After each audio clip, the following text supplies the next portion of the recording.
Hello സുഹൃത്തുക്കളെ, എല്ലാവർക്കും നമസ്കാരം. നമ്മുടെ ഹിസ്റ്റോറിക്സിന്റെ മറ്റൊരു വീഡിയോയിലേക്ക് എല്ലാവർക്കും സ്വാഗതം. ആൻഡ് നിങ്ങൾക്ക് എല്ലാവർക്കും അറിയാം, നമ്മുടെ നെറ്റ് എക്സാം എന്ന് പറയുന്നത് വളരെ ക്ലോസ് ആണ്. ഇനി വളരെ കുറച്ച് ദിവസങ്ങൾ കൂടി നമ്മൾ മുന്നിലുള്ളൂ. ആൻഡ് എല്ലാവരും നെറ്റ് എക്സാം എഴുതാൻ പോകുന്ന സമയത്ത് അഭിമുഖീകരിക്കുന്ന ഏറ്റവും പ്രധാനപ്പെട്ട ഒരു പ്രശ്നം എന്ന് പറയുന്നത് ഏത് മെറ്റീരിയൽ ഉപയോഗിക്കണം എന്നുള്ളതാണ്. ആൻഡ് ആ ഒരു കൺഫ്യൂഷൻ ഉള്ള ആൾക്കാർക്ക് ഒരു പരിഹാരവുമായിട്ടാണ് ഞാൻ ഈ വീഡിയോയിൽ വന്നിട്ടുള്ളത്. സോ നിങ്ങൾക്ക് എല്ലാവർക്കും അറിയാം, നെറ്റ് എക്സാം എന്ന് പറയുന്നത് നമ്മൾ സാധാരണ ഒരു ഒരു എൻട്രി ലെവൽ എക്സാം അല്ല. അപ്പൊ നമ്മൾ പറയാം, ബാറ്റിൽ ഓഫ് പാസ് നടന്ന വർഷം ഏതാണ്? അതല്ലെങ്കിൽ ബാറ്റിൽ ഓഫ് പാസിന്റെ സമയത്ത് ബംഗാൾ നവാബ് ആരായിരുന്നു? അല്ലെങ്കിൽ ഒന്നാം പാനിപ്പത്ത് യുദ്ധം നടന്നത് ഏത് വർഷം? അങ്ങനെയുള്ള ചോദ്യങ്ങൾ എന്ന് പറയുന്നത് ബേസിക് ചോദ്യങ്ങളാണ്. സ്വാഭാവികമായിട്ടും ആ ചോദ്യങ്ങൾ നെറ്റ് എക്സാമിൽ പൊതുവെ കാണാറില്ല. ഇനിയിപ്പോ ചോദിക്കുകയാണ്, അങ്ങനെ ഒരു ചോദ്യം വരികയാണ്, അത് നമ്മൾ ഓൾറെഡി പഠിച്ചു കഴിഞ്ഞതാണ്. നമുക്കറിയാം, ബാബർ 1526 ഒന്നാം പാനിപ്പത്ത് യുദ്ധം നടത്തിയത്. 1757 പ്ലാസി യുദ്ധം നടന്നത്. സിറാജ് ദൗളയായിരുന്നു ബംഗാൾ നവാബ്. ഇതൊക്കെ നമ്മൾ ചെറിയ ക്ലാസ് മുതലേ പഠിച്ചിട്ടുള്ള സംഗതിയാണ്. അപ്പൊ ഇത് നെറ്റ് എക്സാമിന് ചോദിക്കും എന്ന് വിചാരിച്ച്, അല്ലെങ്കിൽ ഇങ്ങനെയുള്ള ചോദ്യങ്ങളാണ്, അല്ലെങ്കിൽ ഇങ്ങനെയുള്ള കണ്ടന്റ് ആണ് നമ്മൾ ശരിക്കും എന്ത് ചെയ്യുന്നത്, നെറ്റ് എക്സാമിനും പഠിക്കുന്നത്. ഈ ബേസിക് കണ്ടന്റിലാണ് നമ്മൾ പലപ്പോഴും സ്റ്റിക്ക് ഓൺ ചെയ്തിരിക്കുന്നത്. നമ്മൾ ഏതൊരു പുസ്തകം എടുത്തു കഴിഞ്ഞാലും അതിൽ ഈ ബേസിക് കണ്ടന്റുകൾ കുറേ പറയും, എന്നിട്ട് പിന്നെ കുറച്ച് സ്റ്റാൻഡേർഡ് കണ്ടന്റിലേക്ക് പോകും. പക്ഷെ ശരിക്കും നമ്മളെ സംബന്ധിച്ചിടത്തോളം അതിന് നമ്മൾ പഠിക്കേണ്ട ആവശ്യമില്ല, കാരണം അത് നമുക്ക് ഓൾറെഡി അറിയാം എന്നുള്ളതാണ്. പിന്നെ നെറ്റ് എക്സാമിന് പിന്നെ എന്ത് പഠിക്കണം എന്നുള്ളതാണ് അപ്പൊ നമ്മുടെ മൈൻഡിൽ ഉണ്ടാവുന്ന ഏറ്റവും പ്രധാനപ്പെട്ട ചോദ്യം. ഫോർ എക്സാമ്പിൾ പറയാണ്, നാനാ ഫട്നാവിസ് മരിച്ചത് എന്നാണ് നെറ്റ് എക്സാമിന് ചോദിക്കുന്ന ഒരു ചോദ്യമാണ്. സോ ഇത് നമ്മൾ പഠിക്കുക എന്നുള്ളത് വളരെ ഇമ്പോർട്ടന്റ് ആണ്. അതേസമയം പ്ലാസി യുദ്ധം നടന്നത് എന്നാണ് നമ്മൾ പഠിക്കേണ്ട ആവശ്യമില്ല, നമുക്ക് ഓൾറെഡി അറിയുന്ന കാര്യമാണ്. ആൻഡ് വളരെ അപൂർവം മാത്രമേ അത്തരം ചോദ്യങ്ങൾ നെറ്റ് എക്സാമിൽ ചോദിക്കാറുള്ളൂ. സോ ഞാൻ പറഞ്ഞു വരുന്നത്, നിങ്ങൾ നെറ്റ് എക്സാമിനാണ് പഠിക്കുന്നത് എങ്കിൽ നിങ്ങൾ ചെയ്യേണ്ട പ്രധാനപ്പെട്ട സംഗതി എന്ന് പറയുന്നത് നെറ്റ് എക്സാമിന്റെ PYQs റെഫർ ചെയ്യുക എന്നുള്ളതാണ്. സോ നെറ്റ് എക്സാമിന്റെ PYQs നിങ്ങൾ റെഫർ ചെയ്ത് കഴിഞ്ഞാൽ നിങ്ങൾക്ക് ഒരു കാര്യം മനസ്സിലാവും, ഏത് തരം ചോദ്യങ്ങളാണ് അവിടെ ചോദിക്കുന്നത് എന്നുള്ളത്. അതിനെ അടിസ്ഥാനപ്പെടുത്തിയിട്ടുള്ള മെറ്റീരിയൽ ആണ് നിങ്ങൾ ഉപയോഗിക്കേണ്ടത്. ആൻഡ് മെറ്റീരിയൽ എന്ന് പറഞ്ഞു കഴിഞ്ഞാൽ കുറെ ലെങ്തി ആയി കഴിഞ്ഞാൽ സ്വാഭാവികമായിട്ടും നിങ്ങൾക്ക് അറിയാം, അത് പഠിച്ച് നിങ്ങളുടെ സമയം ഒരുപാട് അവിടെ നഷ്ടപ്പെടും എന്നുള്ളത്. ആൻഡ് ഈ ബുദ്ധിമുട്ടുകൾ ഞാൻ അനുഭവിച്ചിട്ടുണ്ട്, പലരും അനുഭവിച്ചിട്ടുണ്ട്. അവരെല്ലാവരും എൻ്റെ അടുത്തും പല രീതിയിലൊക്കെ സംസാരിച്ചിട്ടുണ്ട്. സോ അതിൽ നിന്നൊക്കെ ഒരു ഇൻസൈറ്റ് കിട്ടിയിട്ട് നമ്മൾ അവസാനം അതിനൊക്കെ ഒരു പരിഹാരം ഇപ്പൊ റെഡിയാക്കി വെച്ചിട്ടുണ്ട്. ആൻഡ് എന്താണ് എന്ന് വെച്ച് കഴിഞ്ഞാൽ ഇത്രയേ ഉള്ളൂ, നെറ്റിന്റെ PYQ ബേസ്ഡ് മെറ്റീരിയൽ ആണ്. അതായത് പഴയ വർഷങ്ങളിൽ ചോദിച്ചിട്ടുള്ള എക്സാമിന്റെ ക്വസ്റ്റ്യൻസിന്റെ അടിസ്ഥാനത്തിൽ നമ്മൾ ചെയ്തിട്ടുള്ള ഒരു മെറ്റീരിയൽ ആണ് ഇതെന്ന് പറയുന്നത്. ഇതിൽ ബേസിക് സംഗതികൾ നമ്മൾ സ്കിപ്പ് ചെയ്തിട്ടുണ്ട്, അത്രയും ബേസിക് സാധനങ്ങൾ നമ്മൾ ഇതിനകത്ത് ഉൾക്കൊള്ളിച്ചിട്ടില്ല. എന്നാൽ നമുക്ക് വേണ്ടത് നെറ്റ് എക്സാം ക്വാളിഫൈ ചെയ്യുക എന്നുള്ളതാണ്. അതിന് വേണ്ട മുഴുവൻ സംഗതികളും ഉൾക്കൊള്ളിച്ചിട്ടുണ്ട്. ഇനി പ്രത്യേകം ശ്രദ്ധിക്കുക, ഈ പുസ്തകത്തിന്റെ ലെങ്ത് എന്ന് പറയുന്നത് നിങ്ങൾ വിചാരിക്കുന്ന പോലെ 1000 പേജോ 500 പേജോ ഉള്ള വലിയൊരു പുസ്തകമേ അല്ല. വെറും 270 പേജാണ് ഇതിനകത്തുള്ളത്. പിന്നെ നിങ്ങൾ ശ്രദ്ധിക്കേണ്ട കാര്യം എന്ന് വെച്ച് കഴിഞ്ഞാല്, വളരെ സിസ്റ്റമാറ്റിക് ആയിട്ട് ടാബിളുകള്, അതുപോലെ തന്നെ നമുക്ക് നെറ്റ് എക്സാമിന് വരുന്ന ഒരു പ്രധാന സംഗതിയാണ് ടേംസ് ആൻഡ് ടെർമിനോളജീസ് എന്ന് പറയുന്നത്. എന്താണ് ജവാബിത്ത്, അല്ലെങ്കിൽ നമ്മുടെ എന്താണ് പറയല്, ജമ, ഹാസിൽ, ഇങ്ങനെ ഒരുപാട് ടേംസ് ഉണ്ട്. മെഡീവലൊക്കെ ഇഷ്ടംപോലെ ടേംസ് ഉണ്ട്, അല്ലാത്ത ഒരുപാട് ടേംസ് ഉണ്ട്, മോഡേണിലടക്കം. പിന്നെ ഹിസ്റ്റോറിയോഗ്രാഫിയിൽ വരുന്ന ഒരുപാട് ടേംസ്. ഇങ്ങനെ ടേംസിനെ സംബന്ധിച്ചിട്ടുള്ള ചോദ്യങ്ങൾ നെറ്റ് എക്സാമിന് ഇഷ്ടംപോലെ ഉണ്ടാവാറുണ്ട്. സോ ഇത്തരത്തിലുള്ള ടേംസിനെ പറ്റിയിട്ട് ടേംസ് ആൻഡ് കോൺസെപ്റ്റ് എന്ന് പറഞ്ഞിട്ട് വേറെ തന്നെ ഒരു 8 പേജിൽ വേറെ തന്നെ ഒരു പാർട്ട് അതിനകത്ത് കൊടുത്തിട്ടുണ്ട്. അതുപോലെ തന്നെ ക്രോണോളജി എന്ന് പറയുന്നത് ഇപ്പൊ റീസെന്റ് ആയിട്ട് നെറ്റ് എക്സാമിൽ ഒരു 10 ചോദ്യം വരെ എന്ത് ചെയ്യാറുണ്ട്, ക്രോണോളജിക്കലി അറേഞ്ച് ചെയ്യാനായിട്ട് വരാറുണ്ട്. സോ ക്രോണോളജി എന്നുള്ളത് അത്ര എസെൻഷ്യൽ ആണ് നെറ്റ് എക്സാമിന്റെ ഒരു കേസിൽ.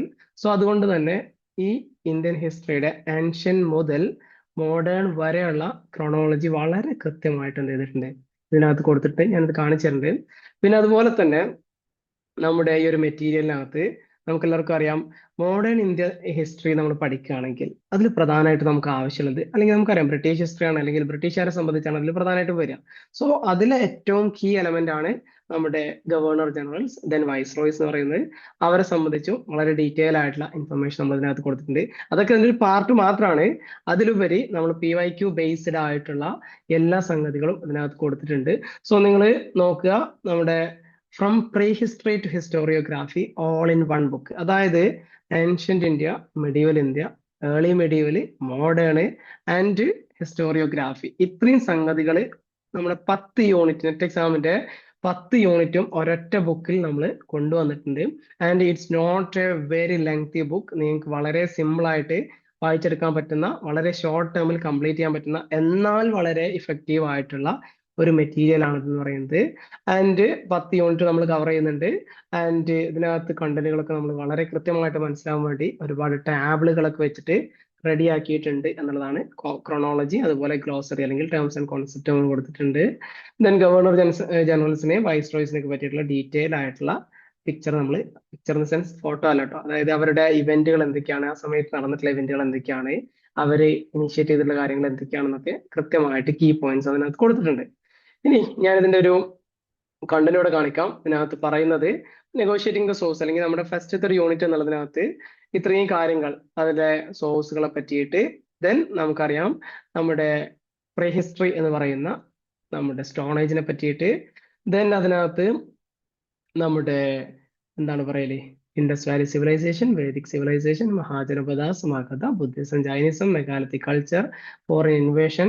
ദെൻ ഓരോ യൂണിറ്റിന്റെ അവസാനം ചെയ്തിട്ടുണ്ട് ആ യൂണിറ്റിലെ പ്രധാനപ്പെട്ട ടേംസ് എന്തൊക്കെയാണ് എന്നുള്ളതൊക്കെ കൊടുത്തിട്ടുണ്ട് ഒരു സമ്മറി എന്നുള്ള രീതിയിൽ. ദെൻ നമ്മുടെ സെക്കൻഡ് യൂണിറ്റിലേക്ക് വരുന്നു, ഏൻഷ്യന്റ് ഇന്ത്യ ഇങ്ങനെ പുരോഗമിച്ച് നമ്മൾ ഏർലി മിഡീവലിലേക്ക് വരുന്നു. ദെൻ നമ്മൾ ഫോർത്ത് യൂണിറ്റിൽ മിഡീവൽ ഹിസ്റ്ററിയിലെ ഡൈനസ്റ്റീസ്, അവരുടെ പൊളിറ്റിക്കൽ ഹിസ്റ്ററി നമ്മൾ ഡിസ്കസ് ചെയ്യും. പിന്നെ അതിനുശേഷം അവരുടെ എക്കണോമി എന്നുള്ള ഭാഗത്തേക്ക്, അഡ്മിനിസ്ട്രേഷനും എക്കണോമി 5ാമത്തെ യൂണിറ്റിൽ വരും. പിന്നെ അതിനുശേഷം 6ാമത്തെ യൂണിറ്റിൽ സൊസൈറ്റിയും കൾച്ചറും വരും. 7ാമത്തെ യൂണിറ്റിൽ നമ്മൾ ബ്രിട്ടീഷുകാരുടെ ഒരു തുടക്കം നമ്മൾ അതിൽ ചർച്ച ചെയ്യും, ബ്രിട്ടീഷ് എന്നല്ല യൂറോപ്യൻസിനെ സംബന്ധിച്ച്. ആൻഡ് പിന്നെ ബ്രിട്ടീഷുകാരിലേക്ക് പോവും. പിന്നെ അതിനകത്ത് വരുന്നത് ബ്രിട്ടീഷുകാരുടെ കൊളോണിയൽ എക്കണോമി, സൊസൈറ്റി എങ്ങനെയൊക്കെയാണെന്നുള്ള 8ാമത്തെ യൂണിറ്റിൽ വരും. then 9ാമത്തെ യൂണിറ്റിൽ നമ്മുടെ നാഷണൽ മൂവ്മെന്റിനെ സംബന്ധിച്ചാണ്, ഗാന്ധിയൻ ഇറയും അതുപോലെ ഇന്ത്യ ഇൻഡിപെൻഡന്റ് ആവുന്നതും ആൻഡ് ഇന്ത്യയുടെ പോസ്റ്റ് ഇൻഡിപെൻഡന്റ് ഹിസ്റ്ററി നമ്മൾ ചർച്ച ചെയ്യും. 10ാമത്തെ യൂണിറ്റിൽ നമുക്ക് ഹിസ്റ്റോറിയോഗ്രാഫിയാണ് ചർച്ച ചെയ്യാനുള്ളത്. ഇനി ഇത് ഞാൻ ജസ്റ്റ് ഒരു ഔട്ട്ലൈൻ, നിങ്ങൾക്ക് എല്ലാവരും പറയുന്ന സംഗതി പറഞ്ഞു എന്നേ ഉള്ളൂ. ഇനി ഒരു മെറ്റീരിയൽ എന്നുള്ള രീതിയിൽ നമ്മൾ ഇതിനകത്ത് ലിസ്റ്റ് ചെയ്തിട്ടുള്ള സംഗതികൾ നിങ്ങൾക്ക് കാണാനായിട്ട് പറ്റും. ഇവിടെ അപ്പൊ നമ്മൾ ഏൻഷ്യന്റ് ഇന്ത്യയിലെ പ്രധാനപ്പെട്ട സോഴ്സിനെ സംബന്ധിച്ചുള്ള ഒരു ഭാഗമാണ് ഇതിൽ വരുന്നത്. അതിനകത്ത് net exam purely net oriented ആയിട്ട് നെറ്റ് എന്തൊക്കെയാണോ ചോദിക്കാൻ സാധ്യതയുള്ളത് അതാണ് ഇതിൽ ഉൾക്കൊള്ളിച്ചിട്ടുള്ളത്. നമ്മൾ ഓരോ ഇയറും, അതായത് ഇപ്പൊ PYQ ജൂൺ 2025 ഇങ്ങനെ ചോദിച്ചിട്ടുള്ള ഇയറുകളെ പല സ്ഥലത്തും അല്ലെങ്കിൽ ഒരുവിധം പറ്റുന്നതൊക്കെ നമ്മൾ എന്ത് ചെയ്തിട്ടുണ്ട്, അതിൽ മെൻഷൻ ചെയ്തിട്ടുണ്ട്. ദെൻ ഈ ഒരു പ്രധാനപ്പെട്ട കോർ ആയിട്ടുള്ള PYQ ചോദിച്ചിട്ടുള്ള സംഗതികൾ ഓരോ ടാബിളിന്റെ അടിയിലൊക്കെ എന്ത് ചെയ്തിട്ടുണ്ട്, നമ്മൾ ഇതുപോലെ ബോൾഡ് ആയിട്ട് കൊടുത്തിട്ടുണ്ട്. പിന്നെ മിക്കവാറും എല്ലാം ടാബിളിനകത്ത് അറേഞ്ച് ചെയ്തിട്ടുണ്ട്. സോ നമുക്ക് ആവശ്യമുള്ള ഇപ്പൊ വേദാസ്, ബ്രാഹ്മണാസ് ഇതൊക്കെ എന്ത് ചെയ്തിട്ടുണ്ട്, ഓരോ വേദാസും അതിലെ ബ്രാഹ്മണാസ് ഒക്കെ വേറെ രീതിയിൽ തന്നെ കൃത്യമായിട്ട് കൊടുത്തിട്ടുണ്ട്. സോ ഇതിന്ന് എങ്ങനെയൊക്കെയാണ് നേരത്തെ ചോദിച്ചിട്ടുള്ളത് എന്നുള്ളത് കൊടുത്തിട്ടുണ്ട്. കൂടുതൽ ചോദിച്ചതിന് എന്ത് ചെയ്തിട്ടുണ്ട്, കൂടുതൽ ഹൈലൈറ്റ് ചെയ്തിട്ട് കാണിച്ചിട്ടുണ്ട്. ഈ ഒരു രീതിയിലാണ് നമ്മുടെ ഈ ഒരു PYQ ബേസ്ഡ് മെറ്റീരിയൽ വരുന്നത്. ഇത് ഈ ഒരു ഫസ്റ്റ് യൂണിറ്റിന്റെ കേസ് മാത്രമല്ല, നമ്മുടെ മൊത്തം 10 യൂണിറ്റും എന്ത് ചെയ്തിട്ടുണ്ട്, ഇതേ രീതിയിൽ തന്നെ നമ്മൾ കൊടുത്തിട്ടുണ്ട്. അതിനകത്ത് എങ്ങനെയാണ് ക്വസ്റ്റ്യൻസ് വരിക എന്നുള്ളതൊക്കെ വളരെ വൃത്തിയായിട്ട് അതിൽ കൊടുത്തിട്ടുണ്ട്. നേരത്തെ ചോദിച്ചിട്ടുള്ളതൊക്കെ ഇയർ വൈസ് മെൻഷൻ ചെയ്തിട്ട് കൊടുത്തിട്ടുണ്ട്. ആൻഡ് അതെല്ലാം പഠിക്കാനുള്ള പ്രോപ്പർ ടേബിൾ ആയിട്ടൊക്കെ അതിന് പ്രസന്റ് ചെയ്തിട്ടുണ്ട്. പിന്നെ ഓരോ യൂണിറ്റ് കഴിയുമ്പോഴും അതിന്റെ ലാസ്റ്റിൽ എന്ത് ചെയ്തിട്ടുണ്ട്, അതിൽ പ്രധാനപ്പെട്ട ടേംസ് ഏതൊക്കെയാണ് എന്നുള്ളതും വൃത്തിയായിട്ട് ഇതിനകത്ത് കൊടുത്തിട്ടുണ്ട്. ഇവിടെ നിങ്ങൾക്ക് കാണാൻ പറ്റും, ഫസ്റ്റത്തെ യൂണിറ്റിന്റെ അവസാനത്തിൽ അതിലെ പ്രധാനപ്പെട്ട ടേംസ് ഒക്കെ നമ്മൾ കൊടുത്തിട്ടുണ്ട്. ഇതിനകത്ത് നിങ്ങൾക്ക് കാണാനായിട്ട് പറ്റും. ഫസ്റ്റ് യൂണിറ്റിന്റെ എൻഡിലേക്ക് വന്നാൽ ഇവിടെ ജൈൻ കൗൺസിൽസ്, ബുദ്ധിസ്റ്റ് കൗൺസിൽസ്, ഇവിടെ ഫസ്റ്റ് യൂണിറ്റിലെ പ്രധാനപ്പെട്ട ടേംസ്, അതിനകത്ത് ഭരതവർഷ, സഭ, സമിതി, ഇങ്ങനെയുള്ള എക്സാമിൽ ചോദിക്കുന്ന പ്രധാനപ്പെട്ട terms. And at the end ലാസ്റ്റിൽ ഇതുപോലത്തെ ടേംസിനെ ഉൾക്കൊള്ളിച്ചിട്ട് വേറൊരു ഭാഗം കൂടി കൊടുത്തിട്ടുണ്ട്. സോ ഇത്തരത്തിൽ എല്ലാ യൂണിറ്റും വളരെ ഡീറ്റെയിൽ ആയിട്ട് അവതരിപ്പിക്കുന്ന, പ്രസന്റ് ചെയ്യുന്ന ഒരു മെറ്റീരിയൽ ആണ്. സോ ഞാൻ ഇനി പറഞ്ഞു വരുന്നത് എന്താണെന്ന് വെച്ച് കഴിഞ്ഞാല്, ജസ്റ്റ് ഞാനൊന്ന് കാണിക്കട്ടെ, ഒന്ന് ഓടിച്ചു പോകുന്നുണ്ട്. ഇവിടെ നിങ്ങൾക്ക് കാണാനായിട്ട് പറ്റും, എല്ലാ യൂണിറ്റിനും ഇതുപോലെ തന്നെ കാര്യങ്ങൾ ഇതിനകത്ത് പ്രസന്റ് ചെയ്തിട്ടുണ്ട്. ഞാൻ എല്ലാം സ്ലോലി കാണിക്കുന്നില്ല. നിങ്ങൾ എന്ത് ചെയ്യാം, നിങ്ങൾ ഇതിനകത്ത് ഇതിന്റെ ബാക്കി പ്രോസസ്സ് ഞാൻ പറഞ്ഞുതരാം, നിങ്ങളുടെ കയ്യിലേക്ക് എങ്ങനെ ഇത് എത്തിക്കാം എന്നുള്ളത്. സോ ഇത്തരത്തിൽ നമുക്ക് എന്ത് ചെയ്യാം, എല്ലാ യൂണിറ്റും ഇതുപോലെ ഇതിനകത്ത് കൊടുത്തിട്ടുണ്ട്. വളരെ കളർഫുൾ ആയിട്ട് ടാബിളൊക്കെ വെച്ച്, കളർഫുൾ ടാബിളോ വെച്ചിട്ടാണ് നമ്മൾ ചെയ്തിട്ടുള്ളത്. സോ ഇതിന്റെ ലാസ്റ്റിൽ വന്നു കഴിഞ്ഞാൽ നിങ്ങൾക്ക് കാണാനായിട്ട് പറ്റും, ക്രോണോളജി നമ്മൾ ഏൻഷ്യന്റ് ഇന്ത്യൻ ഹിസ്റ്ററി മുതൽ okay, ancient, then early medieval, medieval എന്നൊക്കെ പറഞ്ഞ് എന്ത് ചെയ്തിട്ടുണ്ട്, ക്രോണോളജി നമ്മൾ വേറെ തന്നെ ഇതിനകത്ത് കൊടുത്തിട്ടുണ്ട്. അതും ഒരു വിധപ്പെട്ട എല്ലാ ഇവന്റും നമ്മൾ ഇതിനകത്ത് ഉൾക്കൊള്ളിച്ചിട്ടുണ്ട്. ഇതിൽ ലെസ് റെലവെന്റ് ആയിട്ടുള്ളത് നമുക്ക് സ്കിപ്പ് ചെയ്യാം. അപ്പോൾ മാലിക് കഫൂറിന്റെ എക്സ്പെഡിഷൻ ഒക്കെ പറഞ്ഞത് എക്സാമിൽ ഒരുപാട് തവണ ചോദിച്ചിട്ടുള്ളതാണ്. അപ്പൊ അതുകൊണ്ട് അതൊക്കെ എന്ത് ചെയ്തിട്ടുണ്ട്, വളരെ കൃത്യമായിട്ട് ഇതിനകത്ത് ഉൾക്കൊള്ളിച്ചിട്ടുണ്ട്. സോ നിങ്ങൾ PYQ വെച്ച് നോക്കിക്കഴിഞ്ഞാൽ നിങ്ങൾക്ക് എന്ത് ചെയ്യാൻ പറ്റും, ഏതൊക്കെയാണ് വളരെ റെലവെന്റ് ആയിട്ടുള്ള ഇവന്റ്, അല്ലാത്തത് ഏതൊക്കെയാണെന്നുള്ളത് നിങ്ങൾക്ക് എലിമിനേറ്റ് ചെയ്യാൻ പറ്റും എന്നുള്ളതാണ്. ഇനി ഇത് നിങ്ങൾ ഇയർ വൈസ് പഠിക്കണം എന്നല്ല ഞാൻ പറയുന്നത്. നിങ്ങൾ ആ ഒരു സീക്വൻസ് അറിഞ്ഞിരിക്കണം എന്നുള്ളതാണ്. ക്രോണോളജിക്കലി അണ്ടർസ്റ്റാൻഡിങ് നിങ്ങൾക്ക് ഉണ്ടെങ്കിൽ ക്രോണോളജിക്കൽ ടൈപ്പ് ക്വസ്റ്റ്യൻസ് നിങ്ങൾക്ക് കൃത്യമായിട്ട് ടാക്കിൾ ചെയ്യാൻ പറ്റും. ഒരു ഇന്ന ഇവന്റിന് ശേഷമാണ് ഇന്നത് എന്ന് അറിഞ്ഞു വെച്ചാൽ മതി. അതല്ലാതെ 1814 16 ഇങ്ങനെ അറിയണം എന്നല്ല ഞാൻ പറഞ്ഞു വരുന്നത്. അതിന്റെ ആ ഒരു സമയം ഏതാണ് എന്നുള്ളൊരു ധാരണ ഉണ്ടാവുക എന്നുള്ളതാണ്. പിന്നെ ഞാൻ ഇതിനകത്ത് മോഡേണിലേക്ക് വരുന്ന സമയത്ത് ഓരോ പെർട്ടിക്കുലർ സംഗതികളുമായിട്ട് ബന്ധപ്പെട്ട് ഇപ്പോൾ ഫോർ എക്സാമ്പിൾ പറയുകയാണെങ്കിൽ സോഷ്യോ റിലീജിയസ് റിഫോം മൂവ്മെന്റ്സിനെ സംബന്ധിച്ച് അതിനെ വേറെ തന്നെ ഒരു കാറ്റഗറി ആക്കി മാറ്റിയിട്ടുണ്ട്. ഇവിടെ കാണാൻ പറ്റും. അപ്പോൾ ഇതൊക്കെ എക്സാമിന് ചോദിക്കുന്നതാണ്. ഓരോ മൂവ്മെന്റ് വന്ന വർഷങ്ങളിൽ ചിലപ്പോൾ അത് മാച്ച് ഓഫ് ഫോളോവിംഗ് ഉണ്ടാവും, ചിലപ്പോൾ അത് ക്രോണോളജിക്കലി അറേഞ്ച് ചെയ്യാനായിട്ടുണ്ടായിരിക്കും. അതുപോലെ സോഷ്യൽ ലെജിസ്ലേഷന് ഓരോ എന്താണ് പറയല്, സതി നിരോധിച്ചത് എന്നാണ്, അല്ലെങ്കിൽ ശാരദ ആക്ട് എന്നാണ്, ഇത്തരത്തിലുള്ള ലെജിസ്ലേഷൻസിന്റെ ഇയർ എന്ത് ചെയ്യണം, നിങ്ങൾക്ക് അറിയേണ്ടതായിട്ട് വരും. സോ അതിന് വേറെ തന്നെ ഒരു കാറ്റഗറി ആയിട്ട് കൊടുത്തിട്ടുണ്ട്. അപ്പൊ ഇത്തരത്തിൽ പിന്നെ വൈസ്രോയ്സിനെ സംബന്ധിച്ച് അവരുടെ ഇവന്റുകൾ, അവരെ ഈ ഗവർണർ ജനറൽസിനെ സംബന്ധിച്ച് ഏത് സമയത്താണ് അവർ വന്നിട്ടുള്ളത്, ആൻഡ് അവരുടെ പ്രധാനപ്പെട്ട ഇവന്റുകൾ അവരുടെ സമയത്ത് നടന്നത് എന്തൊക്കെയാണ് എന്നുള്ളത് മോഡേൺ ഇന്ത്യ പഠിക്കാൻ ഏറ്റവും പ്രധാനപ്പെട്ട ഒരു സ്ട്രാറ്റജിയാണ് ഈ ഗവർണർ ജനറൽസ്, വൈസ്രോയ്സ്, അവരെ പറ്റിയിട്ടുള്ള ഒരു ക്ലിയർ കട്ട് പിക്ചർ ഉണ്ടാവുക എന്നുള്ളത്. സോ ഇത്രയാണ് നമ്മുടെ ഒരു പുസ്തകത്തിന്റെ ഒരു സ്ട്രക്ചർ എന്ന് പറയുന്നത്. ആൻഡ് ഇതിനകത്ത് ടേംസ് ആൻഡ് ടെർമിനോളജീസും കൊടുത്തിട്ടുണ്ട്. ഞാൻ ജസ്റ്റ് ഒന്ന് കാണിക്കാം. ഇത് നമ്മുടെ ക്രോണോളജിയാണ്. ഇവിടെ ഇതുപോലെ ഓരോ സമയത്തെയും ടേംസ് ആൻഡ് ടെർമിനോളജീസ് മിഡീവലിന്റെ, മോഡേണിന്റെ ഒക്കെ നമ്മൾ എന്ത് ചെയ്തിട്ടുണ്ട്, ആൻഷ്യന്റിന്റെ ഒക്കെ വേറെ വേറെ തന്നെ കൊടുത്തിട്ടുണ്ട്.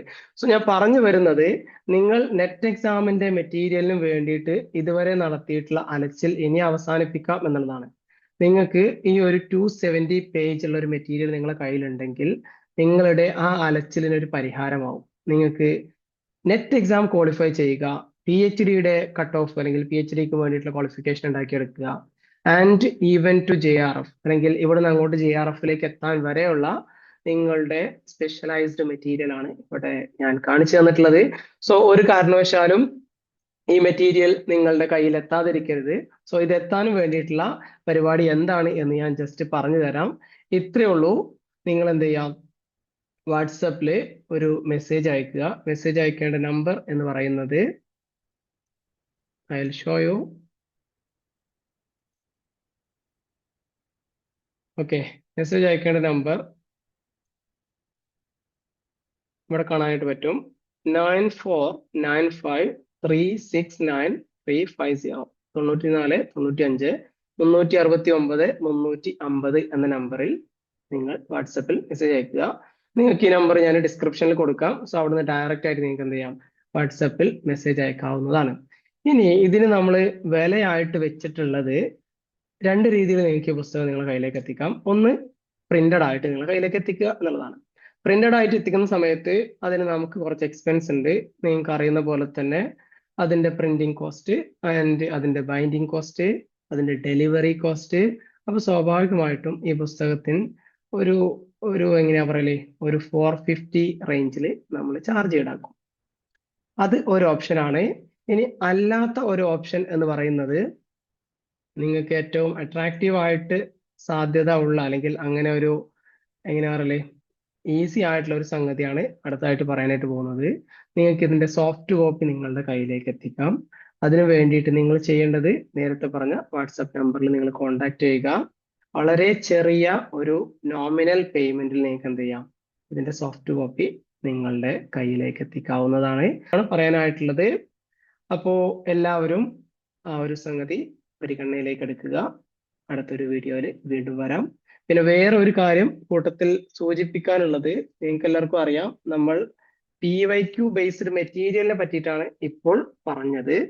എന്നാൽ PYQ ബേസ്ഡ് മെറ്റീരിയൽ അല്ല, മറ്റൊരു സംഗതി കൂടിയുണ്ട്. PYQ അതിന്റെ എക്സ്പ്ലനേഷൻ എന്ന് പറയുന്നത്.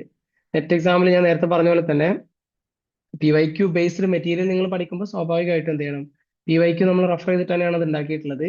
എന്നാൽ എങ്ങനെയാണ് ഈ PYQ വന്നിട്ടുള്ളത്, എങ്ങനെയാണ് ക്വസ്റ്റ്യൻസ് ഉള്ളത്, അതിന്റെ ഓപ്ഷൻസ് എങ്ങനെയാണ്, അതിന്റെ ഉത്തരം എങ്ങനെയാണ്, ആൻഡ് ആ ഉത്തരത്തിന്റെ ഡീറ്റെയിൽഡ് ആയിട്ട് നിങ്ങൾ പഠിക്കുന്ന സമയത്ത് അതിന്റെ എക്സ്പ്ലനേഷൻ ആവശ്യമായിട്ട് വരും. സോ അതിനു വേണ്ടി നമ്മൾ തയ്യാറാക്കിയിട്ടുള്ള ഒരു പുസ്തകമാണ് ദിസ് വൺ. നിങ്ങൾക്ക് UGC NET JRF PhD history PYQ എക്സ്പ്ലനേഷന്റെ പുസ്തകം.